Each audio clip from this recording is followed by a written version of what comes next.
Hey, what's up, everybody? Welcome to the Championship Leadership Podcast. And today I'm extremely excited.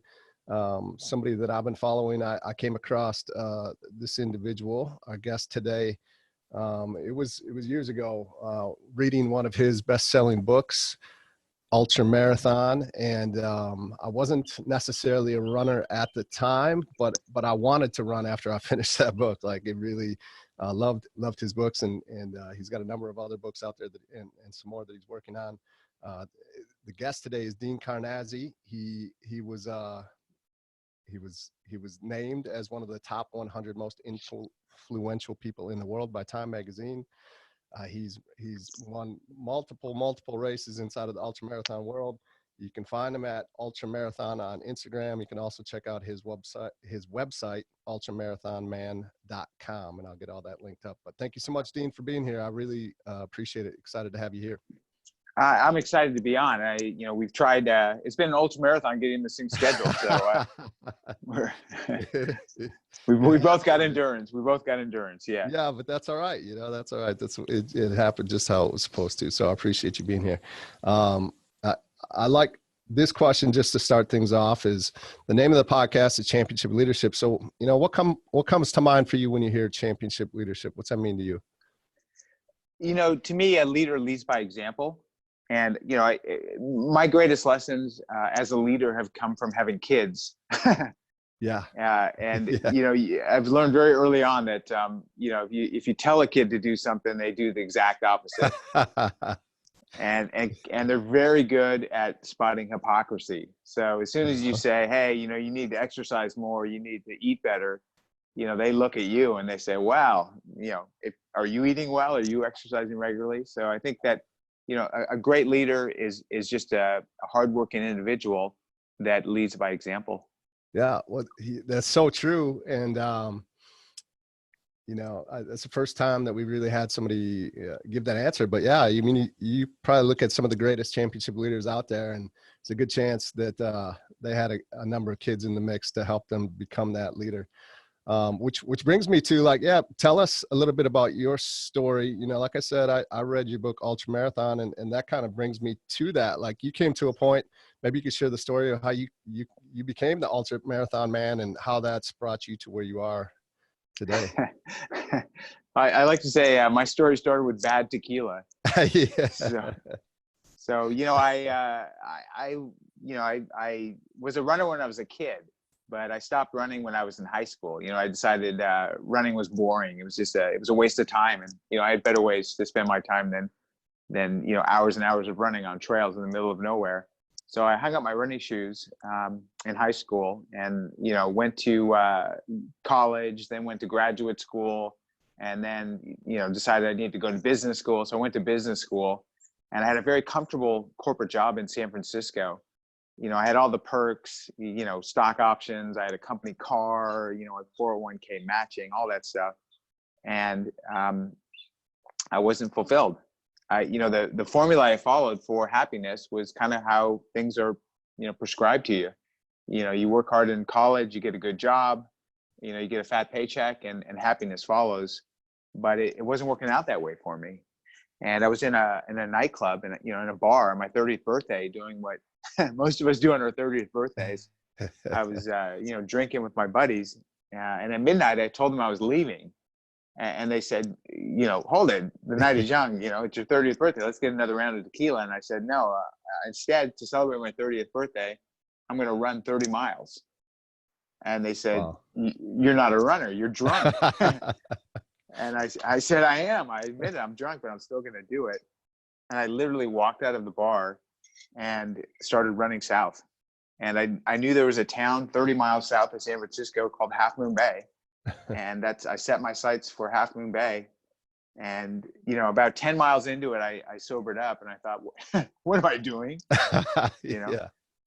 But it just felt right. It felt like it was something I needed to do. I finally felt some struggle and some hardship, and I was doing something that was difficult. I mean, corporate life to me just came so easy. And here I was in pain.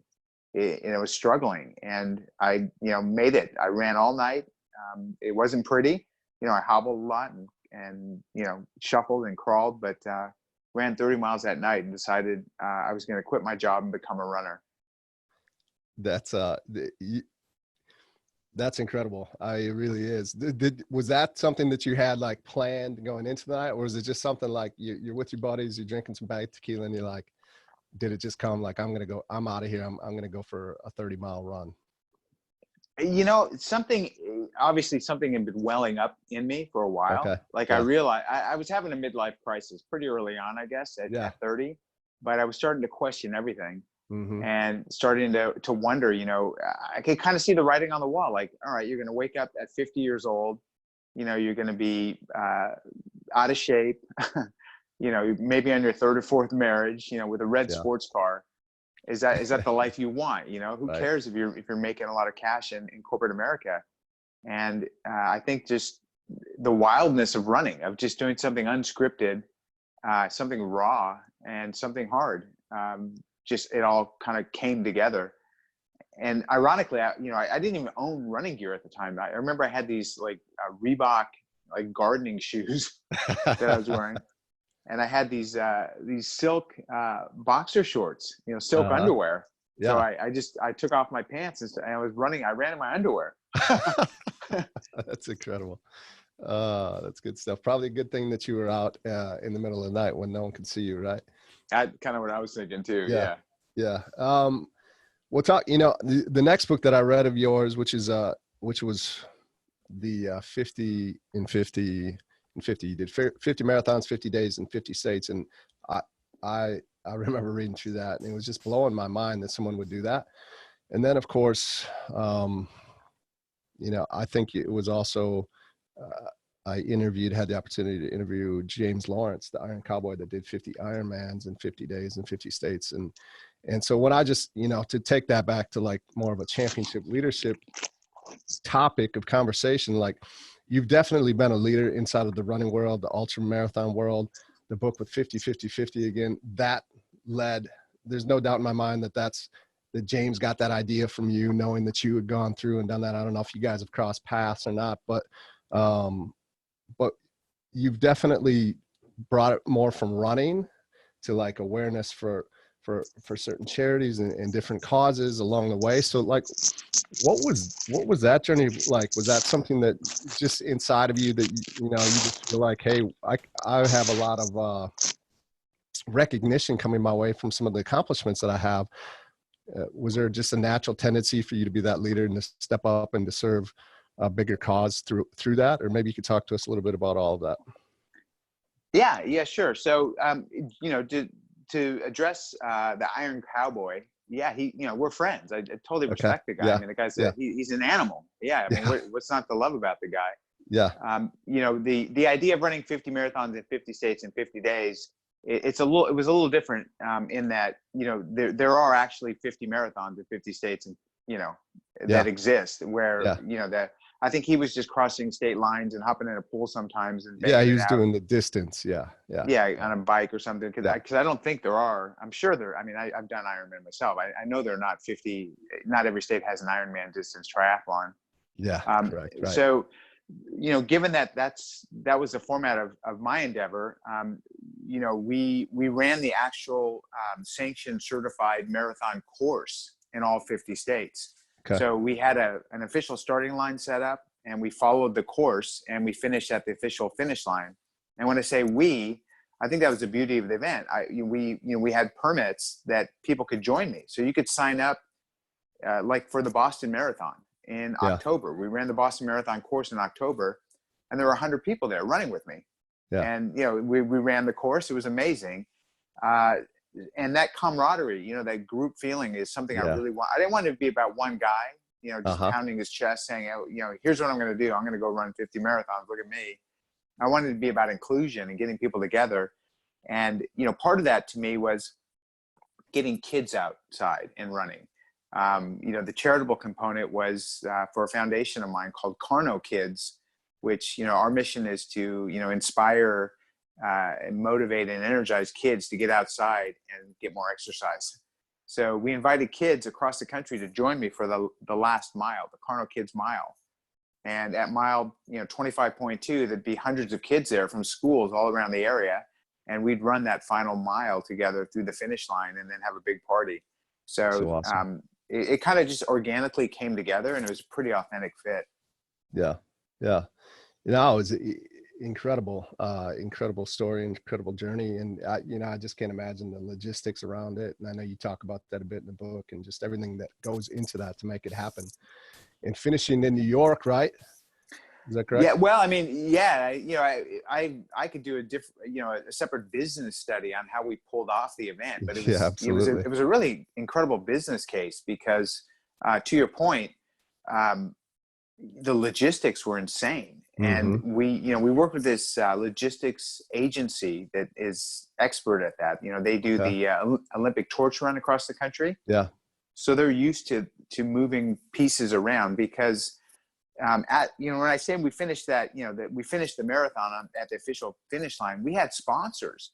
So just like finishing any other race, we had sponsor booths, where they're sampling their products, at the finish line. And someone's got to set up, they've got to set up all those tents. They got to break down all those tents. They got to cart around, thousands of pounds of samples of energy bars and everything else, Timex watches. So, the logistics that went into that were incredible. And thankfully, I was in a room with a lot of brighter people than me that put it all together. I just, they just said, Karna, just shut up and run. Yeah. Like I can do that. That's right. It's better that way. Yeah. We don't want to minimize it too. Well, all you have to do is go and run, because all you have to do is go run 50 marathons in 50 days in 50 states. But that's well, I mean, literally the running, I know this is funny to say, but the running was the easy part. It was getting in a bus for 8 hours afterward and traveling, but also, I mean, I wasn't just, slipping across the state line and running a GPS 26.2 mile course. Right. I was running a marathon with 100 other people that all had copies of my books. They had posters. They wanted things signed. So, sometimes at the finish of the marathon, I'd be there for 4 or 5 hours signing stuff. Sure. So that was pretty, that got pretty grueling. I can't imagine. What, talk to me. I've remembered this from the end of the book. Like, you kept running. And so, I think this is an important thing to talk about, and I would just love to hear more of your perspective on what caused you to do that. I know when I've finished some bigger accomplishments for myself personally, a lot of times, like, the finish line is it's much more empty than I thought it would be, right? And sometimes I can kind of lose focus of the journey along the way. But what was it for you? Was that at all what it was, or what kept you moving and running? Because you ran quite a while actually after that, correct? Yeah, no, that I think that's an interesting element that I sometimes overlook. And so I finished the 50 marathons, and I've been talking a little bit about what it became. It became this sort of monster in its own right, where there was thousands of people in this kind of entourage following me around, running with me. Yeah. I haven't even mentioned the press I was doing along the way. Yeah. So not only was I signing stuff and taking photos, and then I was doing press interviews, and toward the end, I was like, God, I just want to run. Which is this other crazy thought for a lot of people to wrap their heads around, probably. Yeah, and so I said to my wife, Julie, I'm not going to get on the flight home. So we live in California, and I finished with the New York City Marathon. And I said, I'm not going to get on the flight home. And she said, well, what do you want to do? And I said, I'd just like to run home.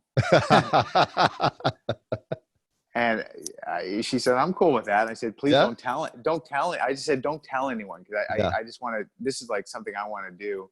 So I went to Paragon Sports. I bought a jog stroller, one of those for to push kids in. Yeah. I loaded, I had a North Face gear bag. I loaded my North Face gear bag in there, and just started running.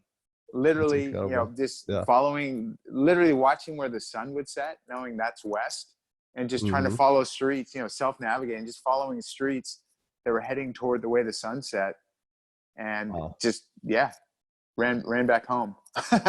That's incredible. I love it. Well, talk to us a little bit about what are you up to now? Where's life got you today? Yeah. So, I've built a life around ultra marathoning, Mm-hmm. and doing what I love. And it's it is what I love, but it also is work. I have a Yeah. lot of obligations, and, I've learned to love social media. Yeah. Literally, I so hated social media, and it repulsed me. And, Yeah. and then I came full circle where I said, what, people enjoy following you because you're giving them something of value. Yeah. So, if you're going to post something and you're going to, be visible on social media, make it good for the viewer. Like, Mm-hmm. give them something that's of value that helps their life. And when I reframed it in that regard, I've learned to take a deeper interest in social media, which is such an important component of any athlete's life these days. Yes. So, I'm taking that seriously. Obviously I'm always working on my next book. I was saying that, for an author, you're only as good as your next book. Yeah. Yeah. Anyone who's read your last book, they're like, all right, what's next? What's So, next? Yeah. yeah. What is next? What do you know what it is? Yeah. So I'm working on my next book right now. And, what is it? It's actually going to be a kind of a sequel to my first book, Ultramarathon Man, which, if you think of movies, like a franchise like Iron Man or something like that, there's always Yeah. that coming of age book where you kind of get into, that, wow, here's this whole world of ultramarathoning. It's so fresh and new. I can't wait to jump into it. And now the book is, I jumped into it, and, two and a half decades later, I'm Yeah. still doing it. So now it's more about, you've dedicated yourself to what you love. How do you keep loving the thing that you're now doing for work, and how do you stay relevant, and how do you keep going? So it's Mm-hmm. kind of about, the aches and pains and niggles that an aging athlete goes through, both psychologically and physically. Yeah. Yeah. That's one of my questions I think that I have is, it's one that I often ask guests as well, as when I think of championship leaders, they have this great vision, and I'm just, what is the vision for you of where you want to go? Because 2.5 decades later, you've been a lot of miles on your body, but it doesn't sound like you're done. Like, what do you see yourself continuing to do this? You've accomplished a lot. You've ran a lot of races. You've won a lot of races. What's the next big race that you have in front of you? Yeah, maybe just let us know, maybe near-term vision of where you're headed and what you want to still accomplish. Yeah, well, I've kind of built what I am, Mm-hmm. like it or not, into what I am. And Yeah. somewhere along the road, people, I always think it's so cliche to say that, people say I inspire them. But Uh-huh. I have so many messages from people that say, you changed my life. Yeah. And I take that very seriously. I'm like, God, that's amazing, because, that's powerful to say you Yeah. started running because you read about me. Yeah. And so I'm very attuned to being the best version, or the best me that I can be. I'm authentic. Like, when people say to Mm-hmm. me, wow, you've inspired me, you've really influenced me, I am what you see. They're never gonna be, I mean, I hate to use bad examples, but I mean, I'm never gonna be a Lance, where I was something other, I'm saying one Yeah. thing, but I'm Yeah. actually Absolutely. something else. Yeah. So I've always tried to stay true to myself, which means, I work out like crazy. I cross train like crazy, Yeah. because I want to stay in shape. I want to be, Yeah. if people see me, I got to be in good shape, because I tell people it's so important to be in good shape. Yeah. They come across fat DEAN Karnazes, and they're going to be like, what Yeah. the heck? Yep. And writing books, I mean, it's a selfish act, but in a lot of ways it's a selfless act, Yeah. because books can influence people. They're powerful tools. And if you do it right, you can motivate people. And, to be able to motivate someone, to me is kind of the highest calling. Like, Mm-hmm. when I get a letter or an email that says you changed my life, I mean, that's worth $1 million to me. You can't put a price tag on Yeah. that. Like, Definitely. it's, I don't know. It's just my calling. So I'm going to keep pursuing it to the best of my ability for as long as I can. Who knows how long that'll be, but we'll see. Yeah. Well, I mean, because of what you've done, you have the audience there. So there's a reach, right? You have a big reach, and it's good to hear that you have, there's a sense of feeling of responsibility for what you do, and being that example, knowing people are watching and not wanting to be something different, off the course than you are on, right? Or in the spotlight than you are off. And, using Lance is the example there, but there are many people that unfortunately do live that way, right? They're kind of one person on stage, another off. And, I think that, I don't want to, badmouth Lance too much. I mean, we all know what went down, and, I mean, you got to respect the guy on a certain level. Yes. But, I think the Me Too movement has really exposed a lot of men for being something other than, the upright model we thought they were. Mm-hmm. And you'll never find, I mean, I'll never get ensnarled in that, because I've always been good to other people. I've always treated other people with respect, male or female. Yeah. Yeah. What is the next race? You got a race coming up what are you training for outside of life? Yeah. I mean, I'm perpetually training for something. Almost every weekend I've got a race. So I've been, I just did a partnership with Spartan Race. I don't know if you're aware of Spartan Race. Yeah. Yeah. But they're known as obstacle course races. Yep. Yeah. But they wanted to do just a pure trail race. They said, we have the obstacle course races available, and that's well and fine, and they're a lot of fun, and they're tough and everything else. Yeah. But they want to do just pure trail running as well, where there's no obstacles. The only obstacle I say are, in your head. So I did one of their races last weekend. This weekend I got a 50K. The weekend after that is the Napa Valley Marathon. The weekend after that is another Spartan race in Central California. And then I'm flying to Peru for a 50-mile race. And then from there to Argentina for a 100-mile race. Awesome. And that's how the next 5 weekends look. Okay. I love it. That's pretty much how it rolls the rest of the year. Yeah. That's great. Yeah. I believe I did a Spartan this summer in Fort Collins, Colorado.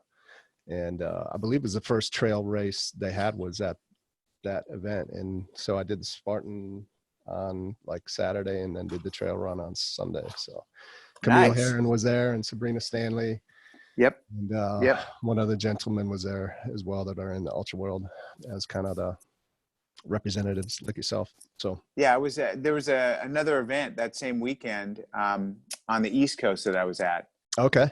Yeah, so I was at a place called Bear Mountain in North Carolina, but it was the same weekend. Yeah. Okay. Yeah, good. So what race did you do on Saturday? I'm curious. It was the Super. So it was the 8-mile obstacle course. Yeah. Yeah. And then it was a 10K the next day. Yeah. Okay. Yeah. So it was fun though. Yeah, I loved it. I love that they're doing that. That's great. Well, and I should say, we just announced a trail world championship. So there's a world championship series now that's global. Yeah, it's actually global. So they've actually acquired a number of like iconic races across the globe, like Lavaredo and Patagonia Run, La Ruta in Costa Rica, Trans Gran Canaria. So they actually, those are now championship races, and there's a whole series with $250,000 of prize money. So they've really stepped up. Yeah. Yeah. It's like, we'll have to get you out for one of those. Yeah, definitely. I would love that. That would be, that sounds amazing.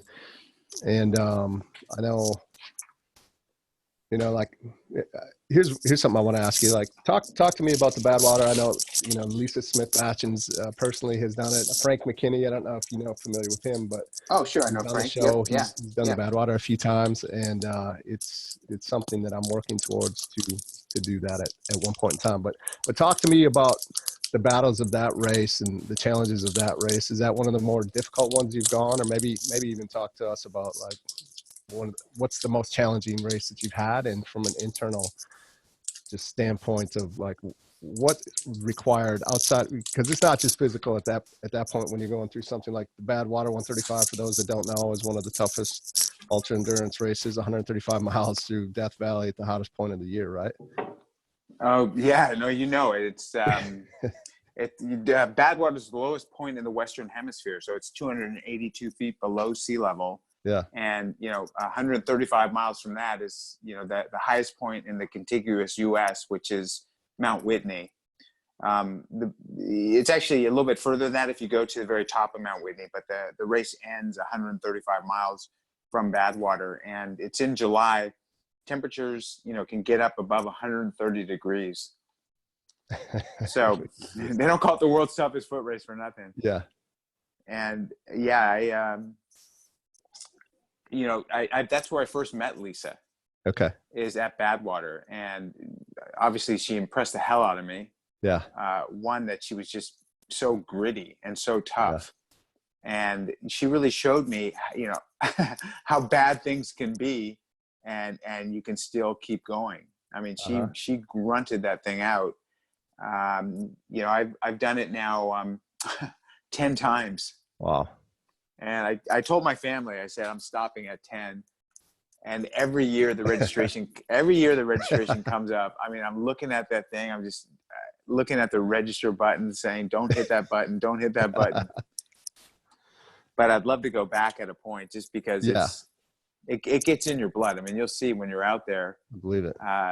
And I tell people, if you want to experience something that's about as far away from planet Earth as you can get while still being on planet Earth, just go out to Badwater in the middle of summer. Wow. And experience, just get out of your car and experience that heat, and then think about people running 135 miles in it. Yeah. Yeah. It is hard to comprehend. But I mean, the fact that the people go out there like yourself and Lisa and many others, and they do it, it's a testament to what we really are truly capable of, which I think really is the draw for me to the ultras, is just seeing what we really truly are capable of doing and overcoming. Because I think we, a lot of times in life, quit way sooner than we should, right? Because we have way more in us. And so, but maybe you could tell us a little bit about, just because I do want to respect your time here, and I know we're coming up on our time. If you could, what's a critical moment that you've had in your life where, man, things could be very different for you had you made a different decision?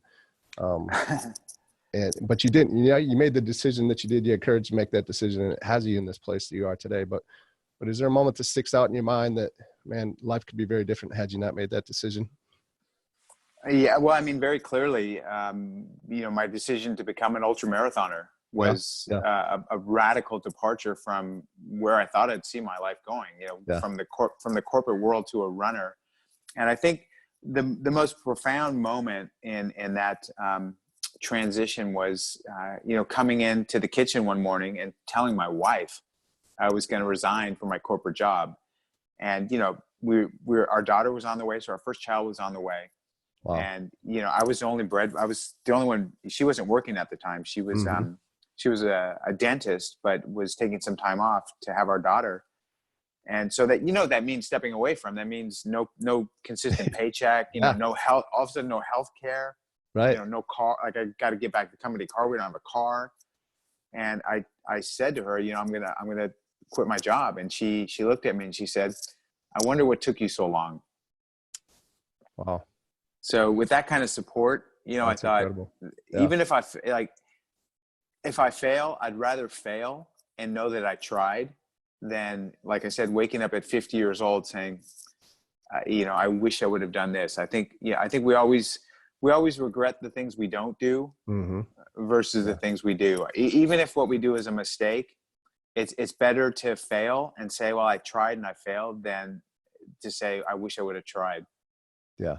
Yeah. 100%. Yeah. It's, that's a testament to just having those types of people. It's how powerful it is to have those types of people, whether it's a spouse or a friend or a loved one, whatever it is, someone close that's just there to, like, back you up and say, yeah, I believe, essentially she's saying, hey, I believe in you, and everything's going to be all right no matter what. So very powerful. Thank you. As we do wrap up here, what's one thing you could leave with the listeners that if they were to put it into play for themselves today, it would help them move forward. It would impact them positively. Yeah, I mean, to me, insightful quotes are just so Mm-hmm. powerful. And I think one of the reasons, especially my first book was so powerful and it impacted, it was so affecting to people, is because of some of the things I wrote. And these are just insights that come to you, mostly on the run. And I think you hit on this quote that I recently came up with in our earlier conversation. But the saying is, when you get to where you're going, keep going. Yeah. So I mean, like you said, that the race finish is almost anticlimactic, right? It's the journey's over. I mean, it's the journey that is to be savored. It's not crossing the finish line. So the North Face, who is one of my sponsors, has the greatest tagline I think ever, the greatest corporate tagline. That's never stop exploring. Yeah. And I think that your point that you finished that race, you got the medal, and it was almost empty at that point. Like, it's done. Yeah. So you just need to find another race. Yeah, absolutely. Yeah. Sign up for the next race. So I appreciate you being here today, Dean. Really do. Thank you so much for taking some time out to be here with us. Thanks for having me on, man. Like I said, I'm glad we were able to connect, and thank you for continuing to pursue me. You've got great endurance, and I hope we get to share some footsteps together one day. Me too. I would really love that. Thank you.